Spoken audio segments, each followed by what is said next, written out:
Lieutenant Pierre Duval stood in his concrete bunker on the shores of the English Channel, staring out at the calm sea. The night was still, and the only sound was the soft whisper of the wind. His hands worked methodically, cleaning the barrel of his automatic rifle, a task that seemed to occupy his entire focus at that moment. He had done this countless times before, but tonight it felt different. In his pocket, a letter from his mother sat, its edges frayed from being carried for weeks. She had written about the war and urged him to return home alive, no matter what. Her words were a reminder of the life waiting for him beyond the battlefield, a life that felt increasingly distant with each passing day. He touched the letter, pressing it against his chest for a brief moment, as though her words might somehow offer him strength. The night felt serene, almost peaceful, but Pierre could not escape the tension that lingered in his mind. He had been stationed here for months, tasked with guarding one of the most heavily fortified points along the coastline. The German defenses along the English Channel were formidable, and Pierre knew they were prepared for any assault. He had heard all the rumors of an imminent Allied invasion, but he trusted the calculations of his commanders.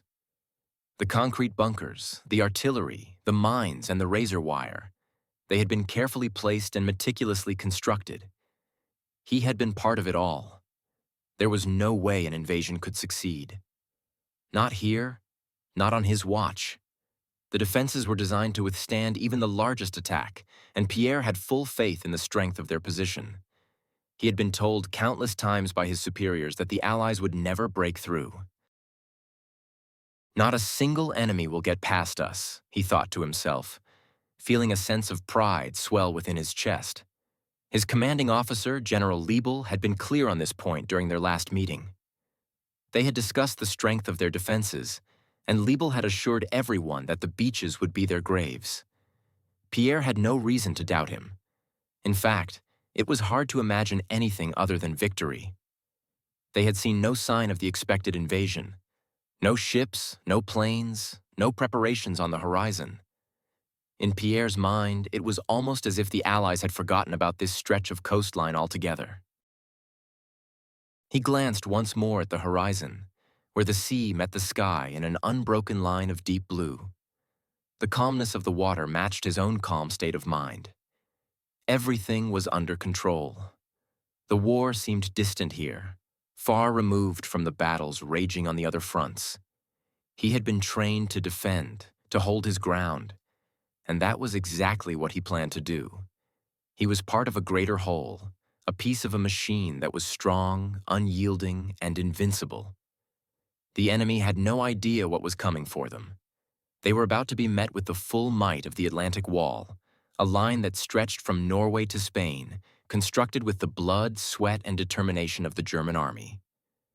Pierre was one of the thousands of soldiers who would stand firm, a defender of the Reich. As he stood there, the rifle in his hands gleaming in the faint moonlight, his thoughts were clear. He would hold this beach just as he had been taught. The invaders would come, but they would not succeed. They would throw everything at him, but it would not be enough. The Atlantic Wall would hold. His conviction was unshakable. They were prepared for anything. Pierre could already see it in his mind's eye. The assault would come, just as General Liebel had predicted, and it would be repelled. They would drive the invaders back into the sea, and the enemy would be left with nothing but defeat. The glory of victory would belong to them. He could already hear the stories being told in the future, stories of how the Germans had stood strong against overwhelming odds.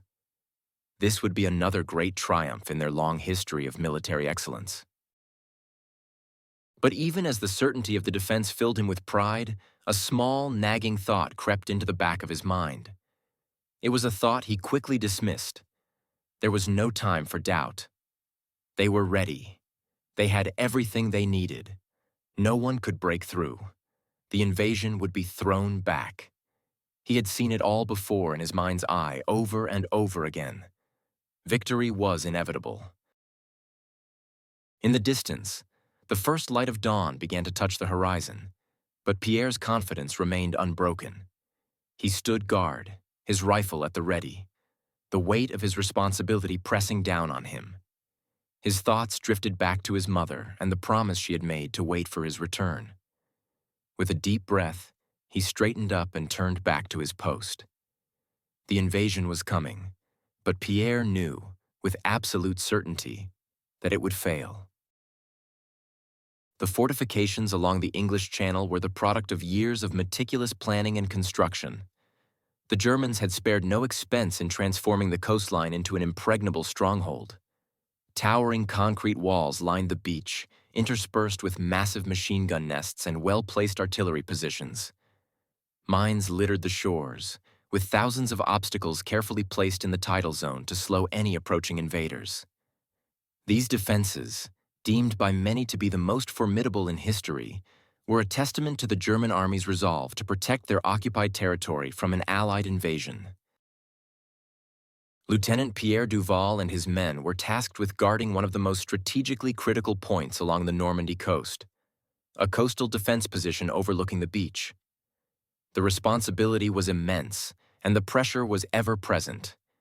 But Duval felt confident. The position he commanded had been reinforced to withstand any assault, no matter the scale.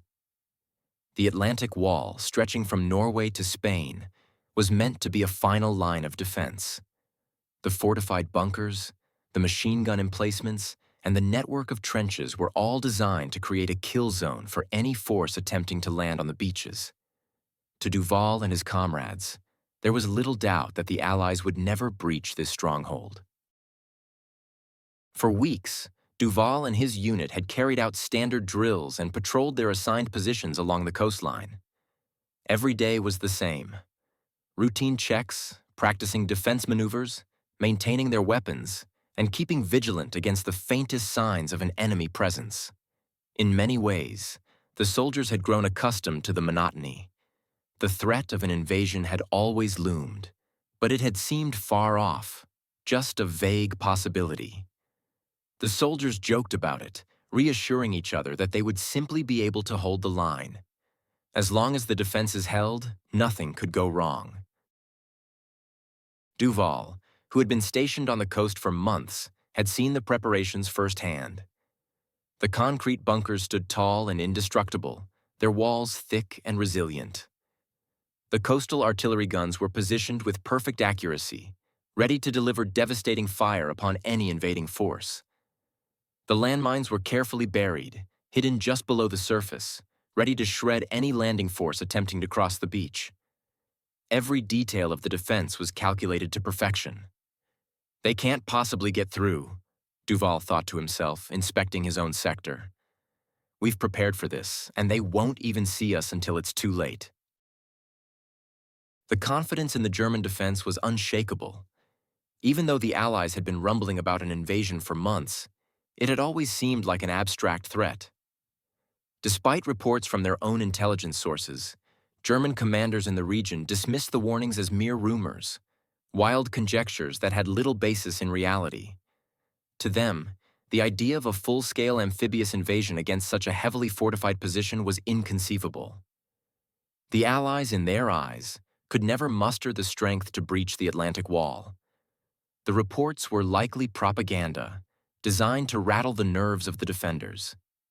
The leadership dismissed the idea that a coordinated Allied invasion could take place so soon, assuming the invasion would never occur, or at least not in the way the Allies had envisioned. A few days before the supposed invasion, the Allied intelligence reports began to grow more frequent, each one detailing strange movements along the coastline, mysterious aircraft sightings, and increased reconnaissance activity. There were whispers about ships gathering in the English Channel, about paratroopers being readied for deployment. But despite these signals, the German High Command remained skeptical. General Erwin Rommel himself had inspected the beaches and fortified the positions along the coast, assuring everyone that the defenses were sound and that any invasion would be swiftly repelled. He believed that the Allies were simply trying to deceive the Germans into thinking an invasion was coming when, in reality, it was a distant possibility. Duval and his fellow soldiers, though aware of the rumors, were not overly concerned. Their daily routines continued, and they remained convinced that nothing would change the outcome. They had heard of Allied landings in Africa and Italy, but that was different, they thought. The defense on the French coast was far more advanced, more strategically positioned. The beachheads here were prepared for anything. The thought that the Allies could outsmart them, that they could overcome the defenses they had constructed, seemed almost laughable. Duval had spent so many hours training in these defenses, checking for weak spots, and strengthening them, that he had no doubt of their effectiveness. The beach was, in his mind, an impenetrable fortress. The longer the rumors continued without any tangible proof, the more the soldiers began to convince themselves that nothing would happen. They believed that the Allies were simply stalling, trying to weaken their morale. It seemed like a battle of wits. Who would crack first? But Duval held firm in his belief that their defense was strong enough to hold, no matter what the Allies threw at them. He imagined himself standing proudly at the center of the defense, watching the enemy forces falter before the might of the Atlantic Wall. It was a vision of victory he had thought about endlessly, and it filled him with pride and certainty. But behind the scenes, things were beginning to change. Allied intelligence, bolstered by secret operations and false flag maneuvers, was gaining ground. The Germans were unaware of the full extent of the Allied plans, believing that they had a few more days, weeks even, before an attack might come. And yet, the signs of an impending invasion, scattered though they were, pointed to something far more immediate. The Germans were about to face an assault they had never fully anticipated, one that would shatter their illusions and force them to reckon with the true power of the Allied forces. For Pierre Duval and his comrades, the belief in the invincibility of their defenses would soon be tested. What had seemed like an absolute certainty, their strength, their impenetrability, was about to be confronted with a reality they had not prepared for. The tide of the war was shifting, but in the calm before the storm, Duval and the soldiers still believed in their ultimate victory. However, the storm was coming, and it would sweep over them faster than they could have ever imagined. On the morning of June 6, 1944, Lieutenant Pierre Duval awoke to an eerie silence. The usual hum of military activity that filled the bunker had been replaced with an unsettling stillness. He listened intently to the radio transmissions, hoping for some reassurance, but instead, the broadcasts brought bad news. The weather had worsened. Cloud cover was thick, and the visibility was poor, a clear indication that the expected Allied invasion would not take place under such conditions. The winds had picked up, and the sea was rougher than usual. Duval squinted out the narrow window of his bunker, his eyes tracing the stormy sky above the channel. The clouds seemed to have swallowed the horizon, creating a heavy, oppressive atmosphere. For a moment, he felt a flicker of relief. It seemed like the perfect weather for the Allies to hold off on any attack. Perhaps this would be just another day of waiting, as it had been for months. As he prepared for another routine day, Duval found himself feeling a strange sense of calm. The anticipation that had been building for weeks seemed to dissipate with the arrival of the foul weather. The thought that the long-expected invasion was still far off reassured him. The cold, gusty winds and the rumbling skies made it seem almost impossible that anyone would attempt to land under such conditions.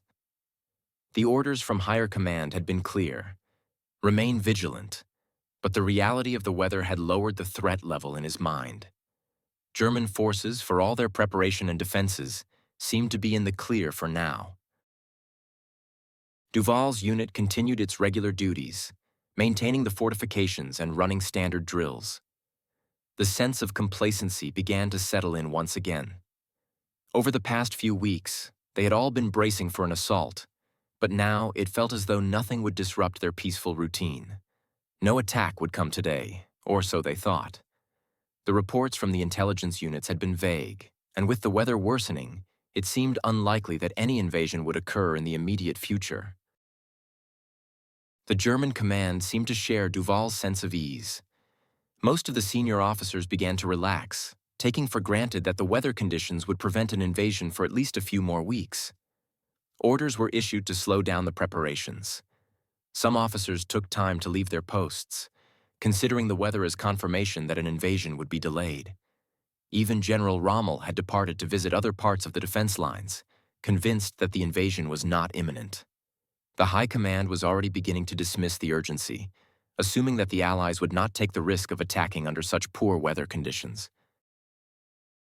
But beneath the surface of this complacency, the Allies were moving in silence. As Duval and his comrades continued their daily tasks, they were unaware that in the depths of the English Channel, the Allied forces were quietly gathering, preparing for one of the largest military operations in history. Thousands of ships, landing craft, and aircraft were being mobilized, all of it shrouded in secrecy.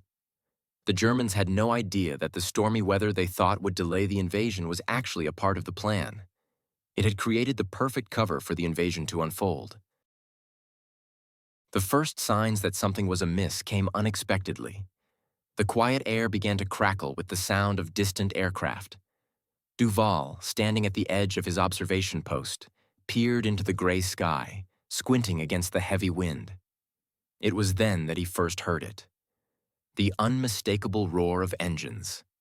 At first, it was a faint sound, easily dismissed, but it grew steadily louder. The planes, large formations of Allied bombers, appeared from the horizon, silhouetted against the dark clouds. Duval froze, his heart racing. He turned toward his comrades, his thoughts suddenly scattering. The panic began to seep into his mind, a feeling he had not anticipated. This was no routine reconnaissance mission. This was something else entirely. The alarms began blaring throughout the coastline. The sound sliced through the heavy air like a knife, pulling Duval from his daze. His training kicked in, but it did little to ease the rising panic. Soldiers scrambled to their positions, but the once well-rehearsed movements felt clumsy and rushed. In the midst of the chaos, Duval couldn't shake the image of the beach, the empty sands, the serene quiet. His mind kept returning to the vision he had held for so long. The defensive positions were supposed to be flawless. The beach had been transformed into a fortress, but now it was being tested in a way Duval had never imagined. As the sounds of aircraft grew louder, the air seemed to vibrate with the intensity of it all. Duval could hear the distant rumble of artillery, and in that moment, the full weight of the invasion began to dawn on him.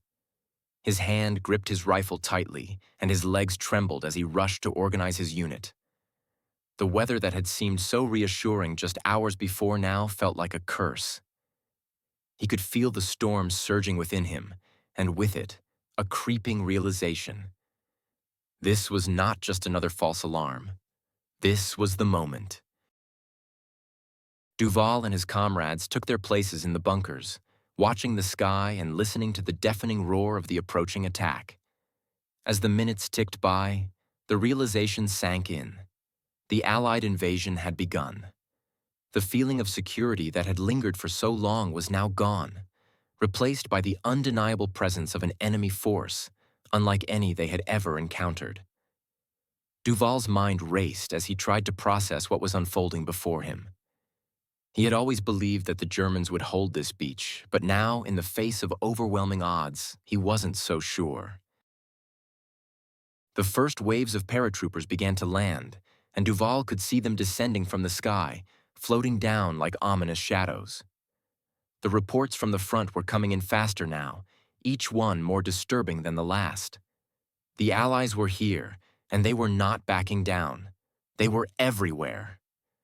Duval's thoughts were a blur of disbelief and fear. How could this happen? How could they be so unprepared? The storm that had once felt like a blessing now seemed like a precursor to a nightmare. The beach, which had seemed so secure just days ago, was now the site of an invasion that threatened to destroy everything Duval had believed in. His heart pounded in his chest, and he found it difficult to focus. The confidence he had felt only hours ago had evaporated. leaving him to face the stark reality that his once impenetrable defense was being overwhelmed before his very eyes. As the first rays of dawn touched the shoreline, Lieutenant Pierre Duval stepped cautiously out of his bunker. The air was thick with tension, and a sense of unease settled over him like a heavy fog. For a brief moment, the sight before him seemed almost surreal. The beach, which had been so familiar, so quiet in the early hours of many mornings before, now felt different. There was something in the air, something wrong, but Duval couldn't pinpoint it. The uneasy feeling gnawed at him as he moved forward, his boots sinking slightly into the damp sand. He paused for a moment, scanning the horizon, trying to shake the discomfort that clung to him. Then he saw it. It wasn't a handful of ships, or even dozens. It was a massive armada, stretching as far as the eye could see. The sea was filled with them. Thousands of vessels, large and small, moving steadily toward the shore. Duval's breath caught in his throat. The sight was overwhelming. His mind struggled to process the sheer scale of the invasion force approaching. There were battleships, destroyers, landing craft, and supply ships all filling the horizon, their shapes barely distinguishable through the misty morning light. His eyes widened in disbelief. This was more than he had ever imagined. Impossible. The thought flashed through his mind like a lightning strike. He had always been prepared for a landing, but never on this scale. This was not what he had trained for. This was not the small invasion force he had expected. This was something far more immense than he had ever imagined. His heart raced, and his hands trembled slightly as he gripped the edge of his post. He had been so certain, so confident in their defenses. But now, with his own eyes, he saw the overwhelming might of the Allied fleet bearing down on them. It was as if the sea itself had been transformed into an invasion machine, a force so powerful that it seemed unstoppable. Duval's mind whirled. His stomach twisted in a sickening knot. There had been rumors, reports, and whispers of an invasion, but nothing prepared him for the sight of this vast, unstoppable force. It was as though his entire understanding of the war, of their strength and invincibility, had been shattered in an instant. He had stood for so long on the belief that the Atlantic Wall, their greatest defense, would hold. But now, as he looked out at the approaching armada, he knew deep down that their defenses were nothing compared to what was coming. His thoughts were interrupted by the sudden, deafening roar of gunfire. The first wave of naval bombardment began, and the entire beach seemed to shake with the impact. The thunderous sound of artillery rained down on the shore, followed by the blinding flash of explosions. Duval barely had time to react as the shockwaves from the bombs rocked the earth beneath his feet.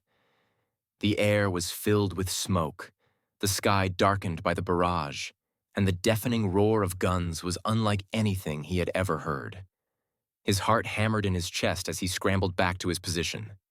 The machines of war, once distant and abstract, were now very real, very close. His comrades, some of whom had been standing beside him only moments before, rushed to their posts, readying their weapons. But the overwhelming force of the bombardment was terrifying. The beach was being obliterated before their eyes. Duval's instincts kicked in, and he began issuing commands, trying to bring order to the chaos, but the sound of the shells pounding the beach drowned out his voice. All around him, men were scrambling, pulling weapons into position, and shouting orders. But no amount of preparation seemed sufficient in the face of this. The bombs continued to fall relentlessly, the noise deafening, the destruction monumental. The beach, once a quiet place of routine and fortifications, had become an inferno of noise and fire. And then the landing craft hit the shore. As the first waves of Allied soldiers rushed onto the beach, the fire from the German defenses intensified. Machine guns, artillery, and small arms fire erupted, lighting up the beach like a field of hellfire. Duval, stationed at a machine gun post, gritted his teeth as he squeezed the trigger. His gun roared to life, sending a barrage of bullets toward the advancing soldiers. The sound of his MG-42 machine gun was swallowed by the cacophony of the battlefield. The beach was now a killing field, the air thick with smoke and the stench of burning fuel. Duval's hands shook as he fired again and again, but for every soldier he hit, it seemed there were two more to take his place. The beach was a blur of chaos, explosions, gunfire, screams. The Germans had fortified the area well, but they had never anticipated this level of force. The landing craft, despite the barrage of fire, kept coming. Each new wave seemed more relentless than the last. The soldiers poured onto the sand, dodging explosions and returning fire as more and more landing craft arrived, filling the beach with men, weapons, and supplies. Duval could barely comprehend the scale of the attack. For every machine gun nest they destroyed, more replacements appeared. For every artillery position silenced, another one took its place. The Germans were outnumbered, outgunned, and overwhelmed. Duval's breath came in short gasps as he continued to fire. He could see the faces of the soldiers storming the beach, some determined, others terrified, but all moving forward, no matter the cost. Their determination was palpable, and it only added to the feeling of desperation that began to settle over him. The realization that this was no ordinary battle, no ordinary invasion, sank in deep. The Allies were not retreating, and their firepower seemed limitless. Duval fired until the barrel of his gun began to heat up, but still, they came. The Allied forces kept coming, wave after wave, their numbers seemingly endless. The sounds of battle became a blur. The beach was now a hellscape of fire, smoke, and death. Duval, surrounded by the relentless chaos of battle, began to lose his sense of time. His thoughts were scattered. His once unshakable belief in the invincibility of their position was quickly crumbling under the weight of the attack. He could feel the ground beneath him tremble with each new explosion. His comrades, once confident and steadfast, were now fighting for their lives, their morale crumbling as fast as their defenses. The beach, which had once seemed so secure, was now the site of a desperate fight for survival. And still they came.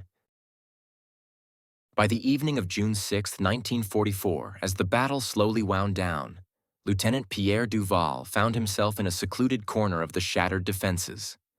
The chaos of the battlefield was overwhelming, the air thick with the acrid smell of smoke and blood. The once pristine beach was now a wasteland, littered with the bodies of fallen soldiers and the remains of destroyed fortifications. Duval's hands were covered in dirt, his uniform stained with blood, both his own and others. The adrenaline that had surged through him just hours earlier had now given way to exhaustion, and his body seemed heavy, weighed down not just by the physical toll of the battle, but by the crushing realization that everything he had known was crumbling. The distant sounds of gunfire had started to fade, but the silence that followed was even more deafening. It was the silence of defeat, the quiet after the storm. Duval sat, his back against the cold concrete of the bunker, staring at the wreckage that had once been a fortress of invulnerability. His thoughts were not just consumed by the echoes of battle, but by the staggering truth that had settled in his mind. The war had changed. The invasion he had been so confident would fail had succeeded beyond anyone's wildest expectations. The Allies, with their overwhelming strength, had pierced through the defenses, and with it, the illusions of invincibility that had once held the German forces so firmly in place had shattered. In the morning, Duval had been convinced of their superiority. He had believed in the strength of their defenses, in the impenetrability of the Atlantic Wall, and in the superiority of the German military. By the evening, however, all of that had evaporated in the face of an enemy force that seemed to have no limit.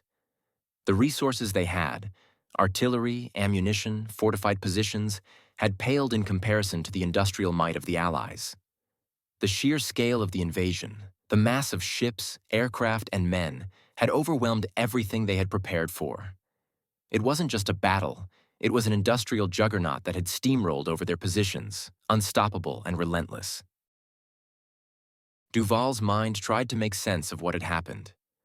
His once unshakable belief that courage, strategy, and fortitude could overcome any challenge had been shattered. The Allies had not just come with more soldiers. They had come with more of everything. Tanks, planes, artillery, ships.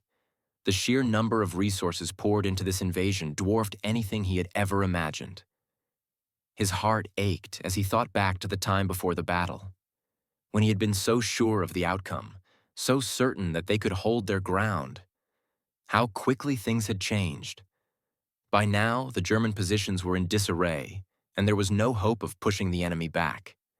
Every last inch of the beach was now in enemy hands. The realization hit him like a wave. This wasn't just about tactics or strategy anymore. It was about something far more fundamental. The Allies had turned warfare into an industrial process, a machine of war that operated with terrifying efficiency. The few days he had spent fighting had been a turning point, not just in the war, but in his own understanding of what war meant. Duval had fought fiercely, as had his comrades, but in the end, they had been fighting an enemy that was simply too strong, too well-equipped. They had fought bravely, but in the end, bravery was not enough. His heart was heavy with the new awareness that victory was not always the result of valor or courage. Sometimes victory came from something much more powerful: resources, industrial strength, and the ability to sustain a battle on a scale that had never been seen before. It was a crushing realization that had changed everything he believed about warfare. As the night fell over the battlefield, Duval remained in his bunker, watching the smoke rise in the distance. The sounds of the war seemed so distant now, almost like they were happening in another world. The enemy, though still on the beaches, had already secured their victory. The war, in Duval's mind, was no longer just about soldiers and tactics. It had become about resources, industry, and the overwhelming capacity to wage war. The fact that the Allies could replace every tank, every plane, every shell they lost was something the German army could never hope to match. Duval's thoughts were consumed by this realization as he sat amidst the ruins of what had been a proud defensive line. He had witnessed the collapse of the German fortress, not just in terms of concrete and steel, but in terms of ideals and beliefs. What they had thought was invulnerable had been torn down in hours. His own survival, in the midst of all this, felt almost surreal. There was no glory to be found here, just the sobering truth that in modern warfare, the side with the most resources would always win. By the time night fully settled in, Duval knew that everything had changed. The war was no longer just about courage or tactical brilliance. It was a war of industrial might, and the Germans had been defeated by a system they could not understand and could never hope to match. In the quiet, the weight of that truth pressed down on Duval. The invincibility of the German forces, once so confidently proclaimed, had crumbled before the might of the Allied industrial machine. The invasion was not just a military defeat, it was an ideological collapse, a realization that the old ways of fighting, with bravery and determination, could no longer stand up to the scale of modern warfare. The war, for Duval, was no longer the same. The realization of the overwhelming power of industrial production had shattered his old beliefs about what constituted victory. In his heart, he knew that the Germans would never recover from this blow. The Allies had not only won a battle, they had changed the entire nature of warfare. Duval had learned a lesson that day, one that would stay with him for the rest of his life. In the modern age, wars were won not by courage, but by the capacity to produce, to outlast, and to overwhelm. The rest of the war, Duval understood, would not be fought with weapons alone. It would be fought with factories, machines, and the unrelenting production of war material. The lesson was clear, and it would never be forgotten. The war had become something much bigger than anything he had ever anticipated.